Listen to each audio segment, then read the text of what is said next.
Şahımlardan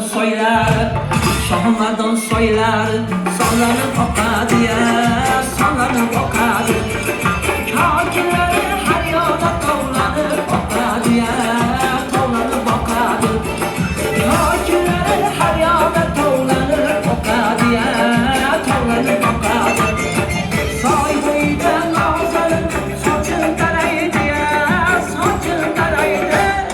Saçın tarar her yola şu karaydı ya, şu karaydı. Saçın tarar her yola şu karaydı ya, şu karaydı. Karamasa bularken uçurdu bernaya, uçurdu bernaya.